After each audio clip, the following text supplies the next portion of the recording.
resumo dos livros lidos no mês de janeiro. Nós vamos começar o livro de Êxodo. O livro de Êxodo é mais ou menos a mesma época. O livro de Êxodo e Levítico é na mesma época que o livro de Gênesis, que é entre 1446 e 1406 a.C. No livro de Êxodo são 40 capítulos, 1213 versículos, e o autor também é Moisés. Nós vemos um livro que significa partida, saída, indo para algum lugar. Seria mais ou menos o nome do livro de Êxodo. Ele é o segundo livro que nós estamos nesse projeto de ler a Bíblia toda durante um ano.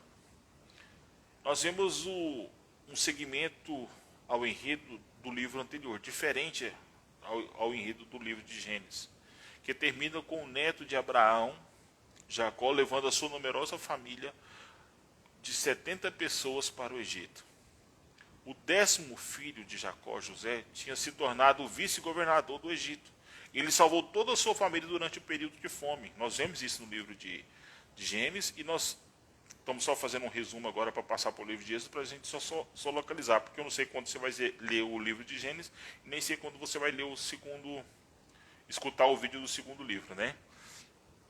Então, o faraó que fez José um governador, ele ofereceu abrigo à família de José. Colocou lá como um refúgio seguro. Por fim, Jacó morre no Egito. E assim como José e todos os seus irmãos, há cerca de 400 anos se passaram. A primeira metade do livro de Êxodo, que nós vemos o Êxodo na primeira metade do livro, que é do capítulo 1 ao capítulo 18. E nós vemos na segunda metade, que seria no pé do Monte Sinai, que é o capítulo 19 ao 40. A primeira metade nós vamos colocar da seguinte maneira: quando os séculos se passaram, Israel prosperou e se multiplicou e encheu a terra. Esse versículo é a bênção de Deus a toda a humanidade desde do Jardim do Éden. Então a promessa que Deus fez da bênção ao povo dele, então nós vemos aqui a multiplicação de toda essa humanidade israelense, né, de toda da sua população, os israelitas, a partir da família de Abraão. Mas o novo faraó, porque o faraó que tinha colocado José como governador já havia morrido. Então tem um novo faraó. A Bíblia não trata do nome nem de um nem de outro. Não vê Israel como uma bênção. Na verdade, ele vê como um grupo imigrante de israelitas com uma ameaça real ao seu poder. Ele entende que eles são reais, que estão ali, que está ameaçando o seu poder de faraó. Da mesma forma que em Gênesis, a humanidade se revolta contra a bênção de Deus. Faraó tenta destruir a fonte de bênção de Deus, que é os israelitas, e escravizam esses israelitas de maneira brutal, forçando-os a trabalhar, e ordena que todos os meninos israelitas sejam afogados. E ele vê isso como uma bênção. Ele acha que isso que é bom, matar crianças inocentes. Mas a gente sabe o decorrer da história, né? Eu não vou entrar muito em detalhe, porque senão fica longo o vídeo. Ele até agora, que nós vemos agora, ele é o pior personagem da Bíblia. É o ápice da rebelião da humanidade contra Deus. Ele faz uma nova redefinição entre o bem e o mal de acordo com seus próprios interesses, de maneira tal que ele se torna um assassino severo, esse faraó. Torna-se pior do que a Babilônia no livro de Gênesis. Aqui vemos Israel gritar socorro contra essa nova Babilônia. Deus livra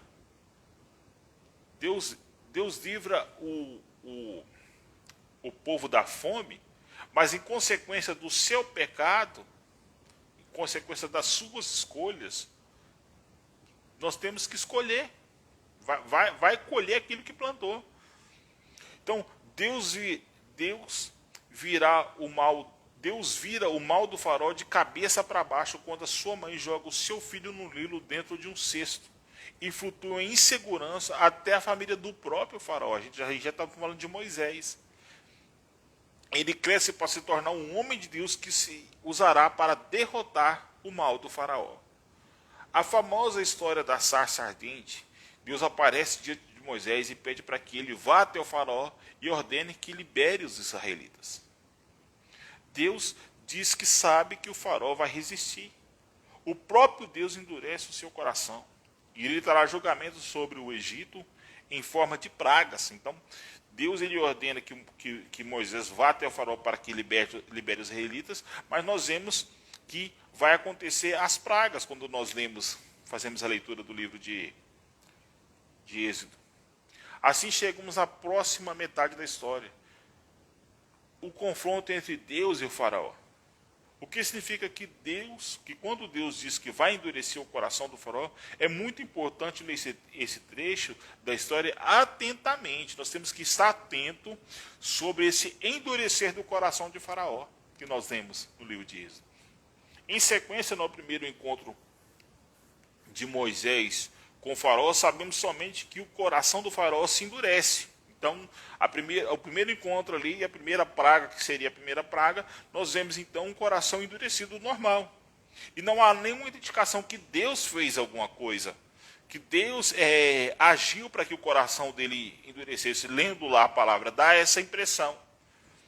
Deus envia as primeiras 5 pragas, cada uma confrontando o faraó. Cada vez que Moisés oferece uma chance para que o faraó se humilhe e libere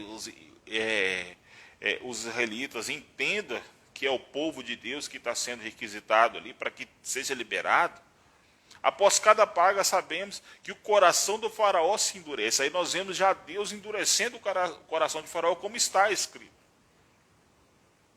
Ele está fazendo isso por vontade própria. Eventualmente é com a segunda das 5 pragas que começa a escutar como Deus endurece o seu coração, como Deus faz com que ele não libere o povo. O propósito da história parece ser esse mesmo, que Deus soubesse o que o faraó iria, que Deus ele entendeu que o faraó ia resistir.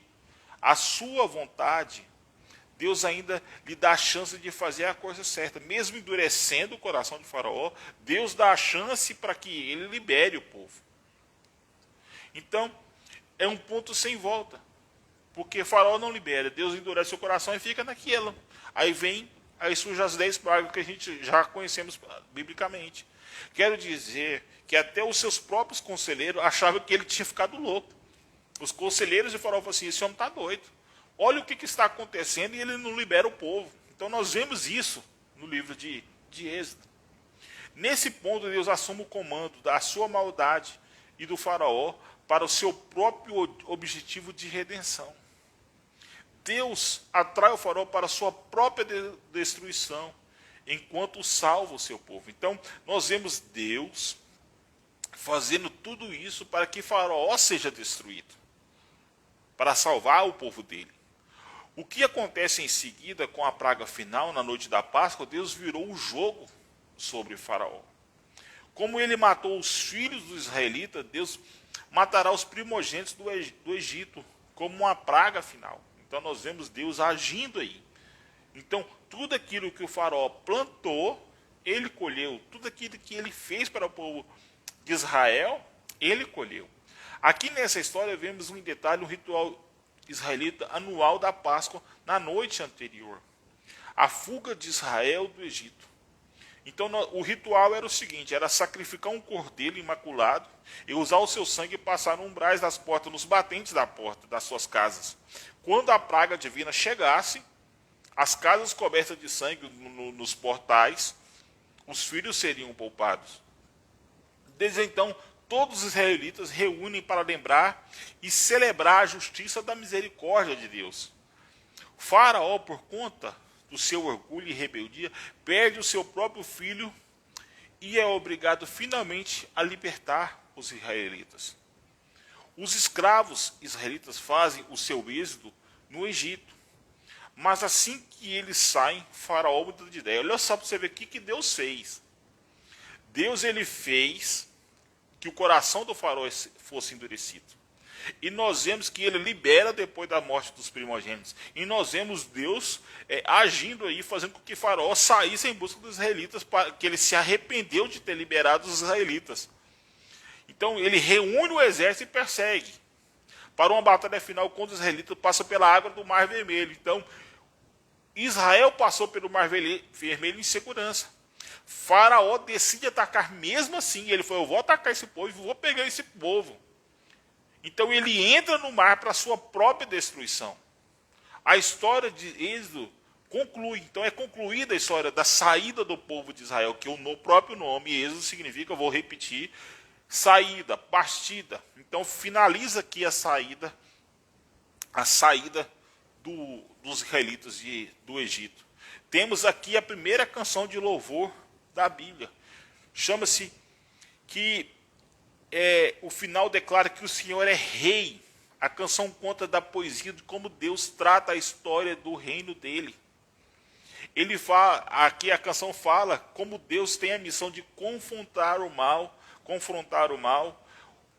no seu mundo e resgatar aqueles que são escravizados pelo mal. Então, nós vemos Deus, aqui em forma de canção, a ação dele para com o povo de Israel. Ainda traz o seu povo para a terra prometida, onde a sua presença divina viverá entre eles. Então, se eu pudesse escrever uma música, seria essa que eu escreveria. Então, nós vemos Deus agindo em favor daquele povo de Israel. Quando Deus torna-se rei do seu povo, depois que os israelitas saíram de lá, essa é a canção dessa história, da reviravolta dos israelitas. Estão andando pelo deserto, a caminho do Monte Sinai. Então, com fome e com sede, começa a criticar Moisés e a Deus por terem sido salvos. Então, a gente vê Deus agindo. Eles fizeram uma canção para que, exaltando o nome de Deus, aí nós vemos logo em seguida eles maldizendo Moisés e maldizendo Deus por ter tirado da terra do Egito. Olha para você ver. Isso é comum nos dias de hoje. Deus agindo através de agindo na vida de muitos crentes, servos de Deus, e mesmo assim eles acabam fazendo o que o povo de Israel fazia. Eu não estou querendo levar isso para pregação, mas é muito empolgante a gente ver isso aqui na Bíblia. Um abraço, Mamora. Deus abençoe. Dizem que tem saudade do Egito. Além de maldizer Moisés e a Deus por ter tirado de lá, ele diz que tem saudade de voltar para lá, que tinha comida, que tinha água. Olha para você ver onde vai a ingratidão. Mas essas histórias são sombrias. Começa a pensar, será que o coração de Israel é tão duro quanto o de Faraó? Será que com essas atitudes dos israelitas, será que eles são tão duros quanto o coração de Faraó? A princípio o Faraó endureceu, mas depois nós vemos Deus endurecendo o coração dele. E aqui nós vemos Deus agindo na vida dos israelitas e nós vemos um coração duro, por não reconhecer a soberania de Deus. Então nós exploramos o capítulo do 1 ao 18. E conta a história de como Deus resgatou esses israelitas. Do 1 ao 18, eles eram escravos, estão enfrentando e é derrotado. Eles são derrotados. Mas o faraó, Deus levanta Moisés para que tire essa derrota da vida deles. E nós vemos também aqui a história da Páscoa, da primeira Páscoa.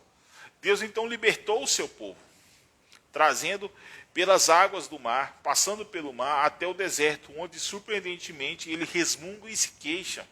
Então, voltando aqui um pouquinho, o que eu acabei de falar. Eles estão murmurando e falando a respeito de que Deus e que Moisés trouxeram eles para morrer de fome e morrer de sede. Então, nós vemos o Êxodo abre com Moisés conduzindo Israel até o pé do Monte Sinai. Deus convida a nação de Israel para entrar numa nova aliança com ele.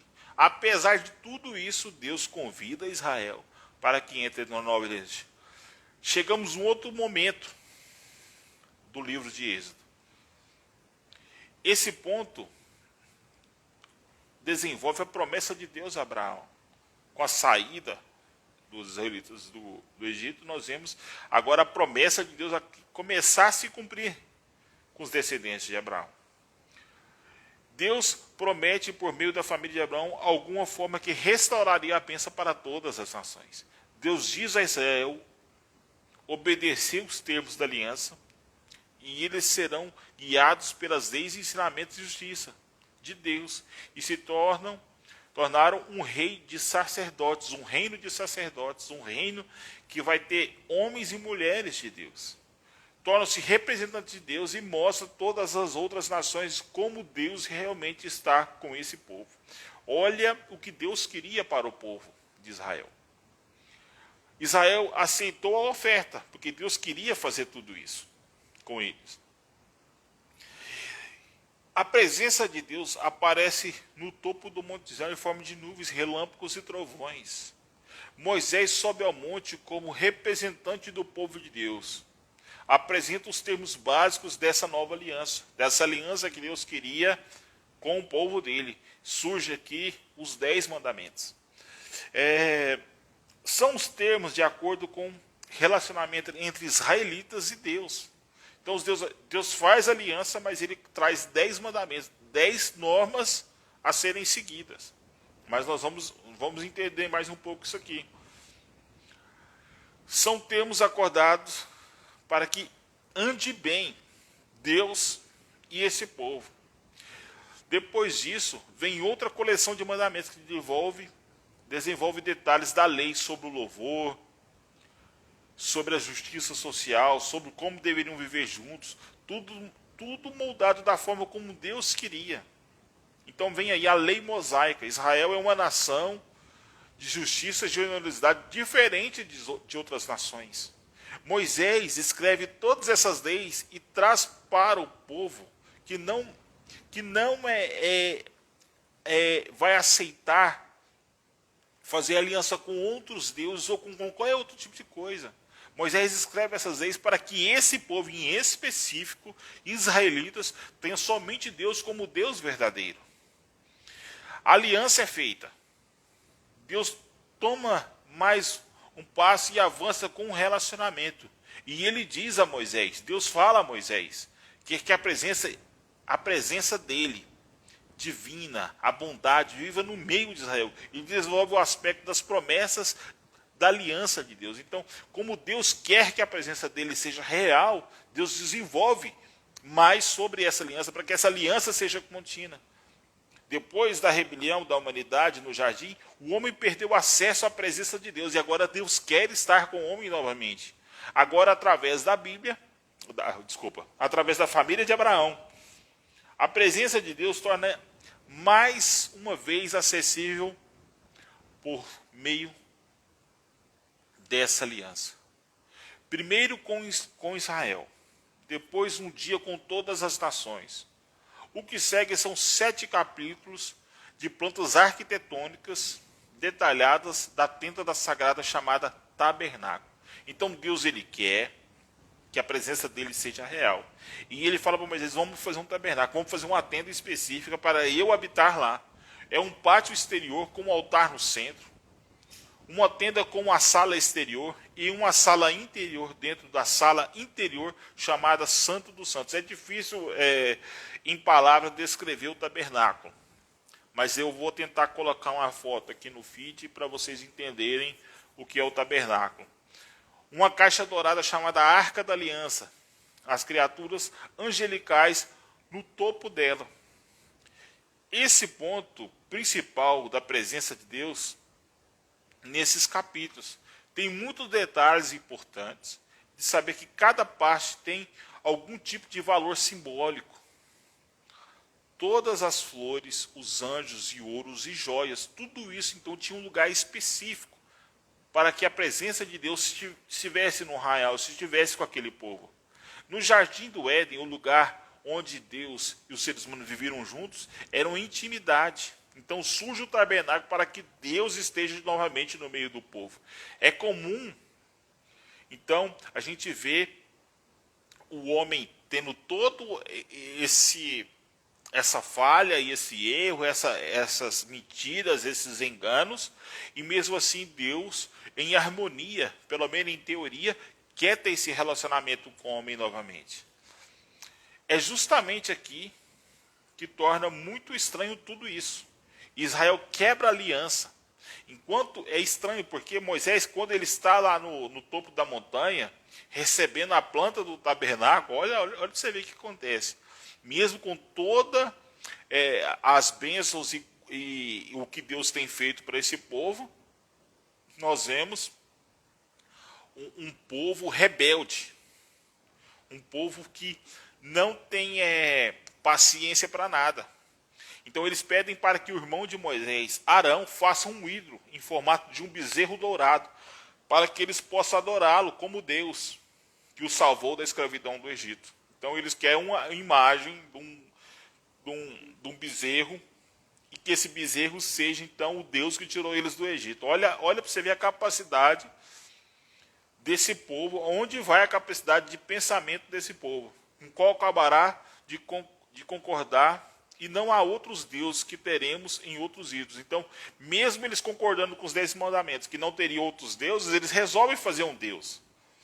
O que acontece depois é muito importante. Deus sabe o que tem acontecido lá embaixo. Primeiro ele compartilha a sua própria raiva com Moisés. Ele fica com raiva do povo e fala para Moisés que está com raiva. Quer simplesmente destruir. Ele quer destruir os israelitas, mas Moisés intercede apelando para o caráter de Deus. Porque Deus ele tem um caráter. Deus ele é imutável. Deus ele não muda. Então Moisés sabia disso e apelou para que Deus não destruísse aquele povo. Ele diz primeiro, destruir Israel seria quebrar a sua promessa de aliança com Abraão. Então Moisés apela para a reputação de Deus. Se você destruir esse povo, você vai estar quebrando a sua aliança que o Senhor fez com Abraão. As nações vão dizer o quê? Vão pensar o quê? Nosso Deus dele destruiu eles. Então, Moisés usou tudo isso porque Deus ele sabia. Ele sabia que Moisés ia falar isso com ele. Mas Deus quis que Moisés se posicionasse. Então, nós vemos aqui um povo idólatra que tinha acabado de aceitar um acordo, uma aliança, que não, e uma das regras era não fazer outros deuses. E a gente vê Deus trazendo julgamento que ele extinguiria toda aquele povo, aquela idolatria, ele não ia perdoar. A nação inteira ia ser renovada, mas teria que renovar a aliança. Nesse momento da história, Deus, pela primeira vez, descreve o seu próprio caráter, que é o caráter que Moisés apelou. Ele diz, o Senhor é misericordioso, Moisés diz, é gracioso, ele não se ira com facilidade, é abundante na sua fidelidade, e a aliança feita por ele perdoa os pecados, mas não deixará impune os ímpios. Então nós vemos um Deus aí que não deixa impune, mesmo ele perdoando, mesmo ele não destruindo, mas ele renovou aquela geração. Ele mudou aquela geração, tanto é que não foi ela que entrou na terra prometida. Existe aí uma atenção de Deus, que é cheio da misericórdia, mas também deve lidar com o mal. Ele se afirma por ser bom acima de tudo. Deus é fiel. As suas promessas, mesmo que signifique um compromisso para com o povo totalmente sem fé. Ele permanece fiel, mesmo com um povo totalmente sem fé. Depois de renovar a aliança, Deus ordena a Moisés que vá em frente e construa um tabernáculo mais uma vez. Então, aquilo que Deus quis fazer, que era estar presente no meio daquele povo, que é o tabernáculo, mesmo depois de tudo isso, Deus ele decide que realmente quer construir esse tabernáculo para habitar no meio do povo. Então aí segue aí 5 longos capítulos, detalhando toda a construção do tabernáculo no livro de Êxodo. A história termina no capítulo final, quando o tabernáculo é concluído e a presença gloriosa e divina de Deus vem e paira sobre a tenda. E temos grandes expectativas aí. Nós vemos grandes expectativas aí, pois Moisés quase entrou na tenda, mas no final não entra. Ele não tem autorização para entrar na tenda, mesmo de toda intimidade com Moisés, ele não pode entrar na tenda do tabernáculo. O livro termina assim. É bem, é bem surpreendente, mas não vemos Deus deixando que Moisés entrasse naquele lugar. Deus ele teve misericórdia do povo. Deus ele reatou o relacionamento com aquele povo, com a tenda, com o tabernáculo. Então nós vemos um faraó que ameaçou, que Deus endureceu o coração. Deus ele fez com que o povo de Israel fosse liberto. Deus ele fez com que o povo de Israel entrasse no deserto, caminhasse para a terra prometida. O povo se rebelou contra Deus e nós vemos uma corrupção pecaminosa, a falha pecaminosa, o caráter humano do mal que é descrito lá no livro de Gênesis, que Deus deixou para que o homem escolhesse, e o homem faz as suas escolhas, e o homem por natureza é mau. Então nós vemos aqui Deus reatando a promessa dele com esse povo. Aí nós vamos no decorrer da Bíblia, no decorrer disso tudo, nós vamos ver Jesus em todos os livros, em todas as partes da palavra do Senhor que nós vamos ler, nós veremos Jesus, pois hoje Deus ele reconcilia com o homem através de Jesus. Então essa é o nosso resumo de Êxodo. Espero que possa ajudar todos que estão nos acompanhando nessa leitura bíblica.